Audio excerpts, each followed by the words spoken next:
तेजी से चलने वाले ग्रह और लगभग 23 से 27 दिनों में ये अपना राशि परिवर्तन कर देते। इसी क्रम में ये अपना राशि परिवर्तन अब वृश्चिक राशि में करने जा रहे हैं, जो कि 24 अक्टूबर 2025 को कर चुके हैं। वहीं मंगल जो है वह लगभग 45 दिनों में अपना राशि परिवर्तन करते हैं और यह भी अपना जो राशि परिवर्तन है वह वृश्चिक राशि में करने वाले।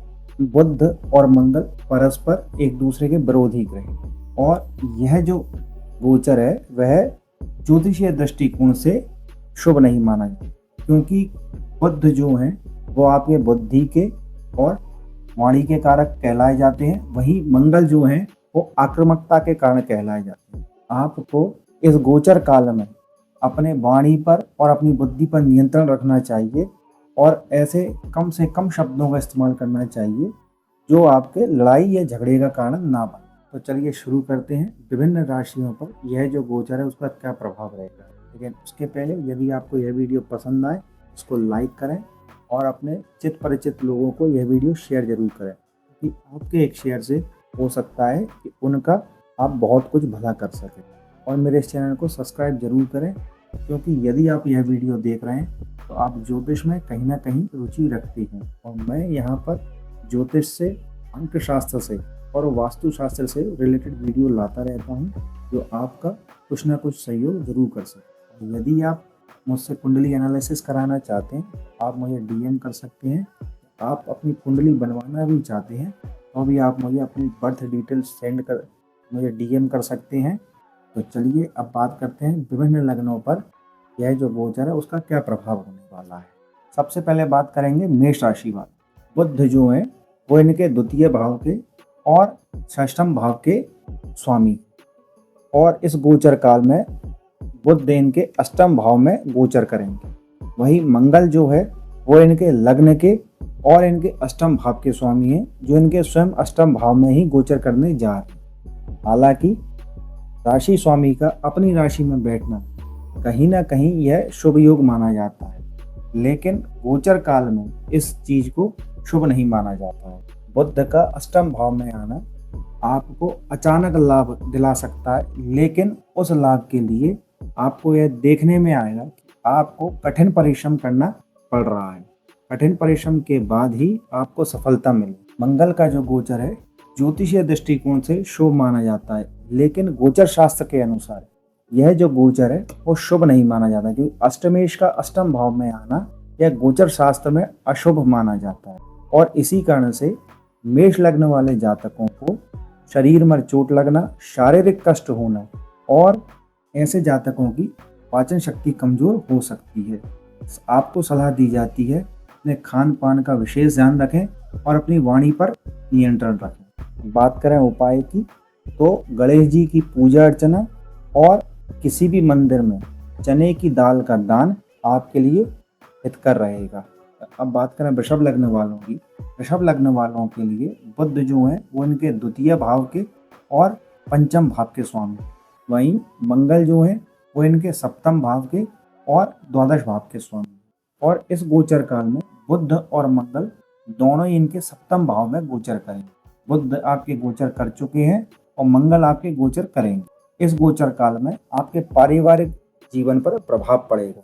आपको अपने जीवन साथी के साथ में बातचीत करते समय संयम रखना चाहिए, क्योंकि कहीं ना कहीं कब आपकी स्थिति विवाद की बन जाए यह आप भी सोच में पड़ सकते हैं। इस समय आपको मानसिक तनाव रह सकता है और कहीं ना कहीं जो पार्टनरशिप से जुड़े लोग हैं वह अपने पार्टनर के साथ में इस समय बातचीत करते समय विशेष सावधानी रखें, क्योंकि यह जो गोचर है वो कहीं आपके पार्टनरशिप टूटने का कारण न बन जाए। अब बात करें उपाय की। कन्याओं का पूजन आपके लिए शुभ रहेगा। वृषभ लग्न वालों के लिए कन्याओं का पूजन करना विशेष शुभ रहेगा। अब बात करें मिथुन लग्न वालों की। मिथुन लग्न वालों के लिए बुध जो है वो इनके लग्न के और चौथे भाव के स्वामी है, वहीं मंगल जो है वो इनके छठे भाव के और एकादश भाव लाभ भाव के स्वामी। इस समय यह जो गोचर रहेगा वो आपके छठे भाव में रहेगा। यह जो गोचर है वो विद्यार्थियों के लिए विशेष लाभदायक होने वाला है। ऐसे विद्यार्थी जो कंपटीशन की तैयारी कर रहे हैं उनके लिए विशेष लाभ होने वाला। इस गोचर काल में यदि आप किसी कंपटीशन की तैयारी कर रहे हैं, किसी परीक्षा की तैयारी कर रहे हैं, उसमें उत्तीर्ण होने के आपके बहुत योग हैं। गोचर शास्त्र के अनुसार मंगल का छठे भाव में जाना, यदि आप कोई मूल्यवान वस्तु खरीदना चाहते हैं और काफ़ी दिनों से उसके फिराक में हैं, तो यह आपके लिए बहुत ही उत्तम समय है। कैसे आपकी वो खरीदने की स्थिति बन जाएगी, यह आप भी सोच में पड़ जाएंगे। गरीबों में नमकीन चीज़ों को बांटना आपके लिए शुभ रहेगा। अब बात करें कर्क लग्न वालों की, तो बुध जो हैं वो इनके तृतीय भाव के और इनके द्वादश भाव के स्वामी हैं।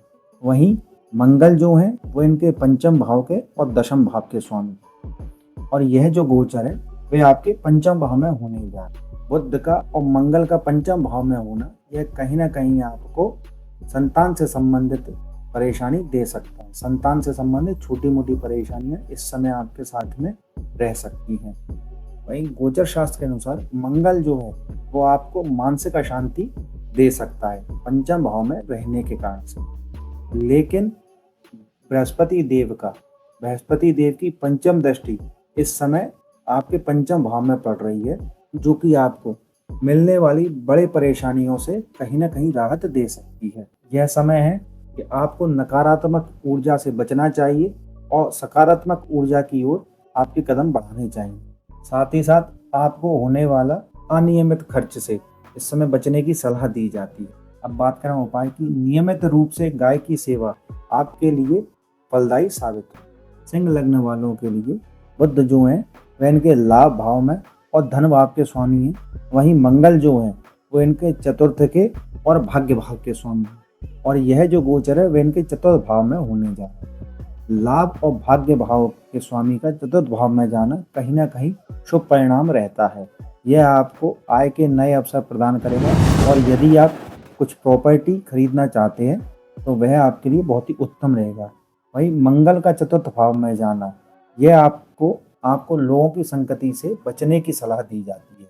आपको सलाह दी जाती है कि आग और पानी से दूरी बनाए रखें। जिन स्थानों पर ऐसी चीज़ों का खतरा हो उनसे आपको बचने की सलाह दी जाती है। ज़रूरतमंद अस्थमा रोगी को आप दवा खरीद कर दें, यह आपके लिए बहुत ही उत्तम रहेगा। अब बात करें कन्या लग्न वालों की, तो बुध आपके लग्न के और कर्म भाव के स्वामी। वहीं मंगल जो है वे आपके तृतीय भाव के और अष्टम भाव के स्वामी। बुध का तृतीय भाव में जाना यह शुभ योग नहीं माना जाता है। वहीं मंगल का तृतीय भाव में आना यह बहुत ही शुभ योग माना जाता है, क्योंकि इस समय ये परेशानी रह सकती है। आप में आत्मविश्वास भरपूर होगा, आप में आत्मबल की अधिकता होगी और छोटी छोटी यात्राएं आपको लाभ दिला सकती हैं।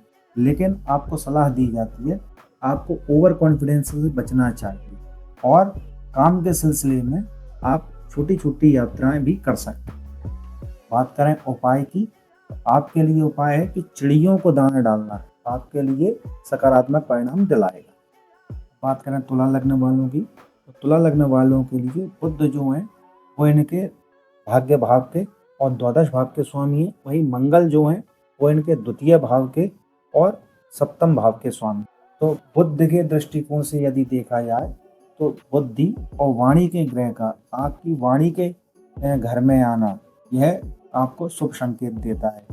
विद्यार्थियों के लिए यह लाभ का अवसर है और लाभ के अवसर को आपको उठाना चाहिए। लेकिन वहीं मंगल का जो गोचर है वह कहीं ना कहीं ठीक नहीं रहेगा, क्योंकि आपके अंदर क्रोध हो सकता है, आपकी वाणी में कठोरता आ सकती है।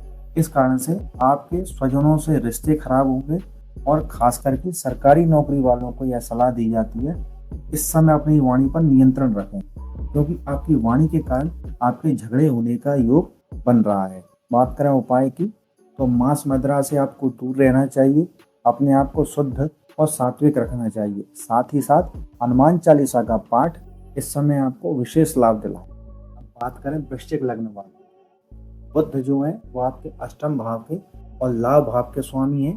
वही मंगल जो है आपके लग्न के और आपके छठे भाव के स्वामी हैं। और यह जो गोचर है वह आपके लग्न में होने वाला, और इस गोचर को शुभ नहीं माना जाता है, क्योंकि अष्टम भाव के स्वामी का लग्न में बैठना और वहीं मंगल का आपके लग्न में बैठना यह शुभ नहीं है। यह आपको बीमारियों के संकेत दे रहा है। खास करके उच्च रक्तचाप वालों के लिए यह समय शुभ नहीं है, क्योंकि मंगल जो है वो आपको ज्वर के भी संकेत देता है, ज्वर का भी कारण है, यानी बुखार का। इस समय आपको विशेषकर सावधानी बरतने की सलाह दी जाती है। साथ ही साथ एक सलाह और दी जाती है कि वाहन को चलाते समय आपको विशेष सावधानी बरतने की ज़रूरत है। यदि आप स्वयं वाहन चलाते हैं तो आपको इस समय अवॉइड करना चाहिए। अब बात करें उपाय की, तो किसी भी गरीब कन्या को कॉपी पेन पुस्तक देना आपके लिए विशेष लाभदायक रहेगा। वहीं मुफ्त में कोई भी चीज़ इस समय स्वीकार ना करें। बात करें धनु लग्न वालों की, तो धनु लग्न वालों के लिए बुध जो है वह इनके सप्तम भाव के और दशम भाव के स्वामी है। वहीं मंगल जो है वो इनके पंचम भाव के और द्वादश भाव के स्वामी है। और इस समय जो गोचर होने वाला है वह इनके द्वादश भाव में 12वें भाव में होने वाला है। और मंगल का और बुध का 12वें भाव में बैठना यह ज्योतिषीय दृष्टिकोण से शुभ नहीं माना जाता है। ऐसे जातकों का खर्चा बढ़ेगा और कहीं ना कहीं इनको अपने घर से दूर जाने का योग बन रहा है। आपको अपना घर छोड़कर कहीं दूर जाने का योग बन सकता है। साथ ही साथ किसी भी स्त्री के साथ में वाद विवाद से बचें, क्योंकि इस समय यह स्थिति आपको बहुत बड़ी परेशानी में डाल सकती है। विशेष करके घर की किसी स्त्री से वाद विवाद से आपको बचने की सलाह दी जाती है। बात करें उपाय की, तो माथे पर केसर का तिलक और हनुमान जी के मंदिर में प्रसाद चढ़ाना आपके लिए शुभ फलदायी रहेगा। अब बात करें मकर लग्न वालों के लिए, तो मकर लग्न वालों के लिए जो बुध हैं वह इनके छठे भाव के और भाग्य भाव के स्वामी है। वहीं मंगल जो हैं वह इनके चौथे भाव के और एकादश भाव के स्वामी है। और यह जो गोचर है वह इनके एकादश भाव यानी लाभ भाव में होने जाए, और बुध का लाभ भाव में जाना, वहीं मंगल का भी अपने स्वयं की राशि में जाना, लाभ भाव में जाना, यह आपको लाभ के अवसर प्रदान करने वाला है। यह आपके व्यापार के क्षेत्र को बढ़ाने वाला है। व्यापार से संबंधित आय में आपकी बढ़ोतरी के योग है। सामाजिक आपका दायरा है उसमें आपकी बढ़ोतरी करने का योग बन रहा है। गाय को पालक खिलाना आपके लिए शुभ रहेगा। साथ ही साथ भगवान शिव जी का अभिषेक आपके लिए और भी लाभदायक। बात करें कुंभ लग्न वालों के लिए, तो बुध इनके 5वें और 8वें भाव के स्वामी हैं। वहीं मंगल जो है वह इनके 3रे और दशम भाव के स्वामी हैं। और यह जो गोचर है वह इनके दशम भाव में होने वाला है। यह गोचर आपको मिले जुले परिणाम दे सकता है। बुध जो है वो दशम भाव में अच्छा माना जाता है, मंगल जो है वो दशम भाव में इतना अच्छा नहीं माना जाता है, लेकिन हार्ड वर्क के लिए बहुत ही अच्छा माना जाता है। यदि आप हार्ड वर्क पसंद करते हैं और आप मेहनत से परिणाम लाना चाहते हैं तो यह जो गोचर है वो आपके लिए सफलता दिलाने वाला होगा। यहाँ जो बुध है वो आपके कर्मों का लाभ आपको दिलाएगा, और मंगल जो है वो आपको हार्ड वर्क करना सिखाएगा। अब बात करें उपाय की, तो मंदिर में दूध और चावल का दान, साथ ही साथ निसंतान व्यक्तियों की सेवा करना आपके लिए विशेष लाभदायक रहे। अब बात आती है हमारे आखिरी लग्न की, मीन लग्न वालों की। मीन लग्न वालों के बुध जो है वह इनके चौथे भाव के और सप्तम भाव के स्वामी हैं। वहीं मंगल जो है वह इनके 2रे और भाग्य भाव के स्वामी हैं। यह जो गोचर है वह इनके भाग्य भाव में होने जा रहा है। भाग्य भाव में बुध का और मंगल का होना यह अच्छा नहीं माना जाता है। आपको सलाह दी जाती है कि भाग्य के भरोसे रहने की आदत इस समय आपको नुकसान दे सकती है। यह समय आपको पूरा अपने कर्मों पर डिपेंड रहना होगा, क्योंकि मंगल और बुध दोनों ही आपको कर्म करना सिखाते हैं। यह आपको भाग्य पर डिपेंड रहने के लिए सही समय, लेकिन वहीं बृहस्पति जो है वह अपनी दृष्टि आपके भाग्य भाव पर डाल रहे हैं। इस कारण से आपको सकारात्मक परिणाम मिलने के संकेत भी मिल रहे हैं। यह समय आपको लंबी दूरी की यात्राएं और धार्मिक कार्य से जुड़े योग बना रहा है, और यह करना आपके लिए विशेष लाभदायक साबित भी होगा। अब बात करें उपाय की, भगवान शंकर को दूध और जल से अभिषेक करना आपके लिए लाभदायक रहेगा। और यदि आपको कहीं कोई किन्नर मिलती हैं उनको हरी चूड़ियों का दान, यह आपके लिए विशेष लाभ देने के अवसर प्रदान करने का योग। तो ये था बुध का और मंगल का गोचर जो आपके विभिन्न राशियों में क्या आपको परिणाम देने वाला है। यदि आपको यह वीडियो पसंद आया हो, इसे लाइक करें, इसे शेयर करें और मेरे इस चैनल को सब्सक्राइब जरूर करें, क्योंकि यहाँ मैं इस तरह की वीडियो आप लोगों के लिए लाता रहता हूँ। और यदि आपने गुरु के गोचर की मेरी शॉर्ट वीडियोस नहीं देखी हैं तो वह भी मेरे इस चैनल पर जाके आप देख सकते हैं कि गुरु का गोचर जो है वो 18 अक्टूबर 2025 को हो चुका है और वह किन राशियों को क्या क्या लाभ देने वाला है और उसके लिए आपको क्या उपाय करना चाहिए, वो शॉर्ट वीडियो में मैं बना चुका हूँ। आपसे मिलता हूँ इसी तरह की और वीडियो के लिए। मुझे विदा दीजिए। धन्यवाद।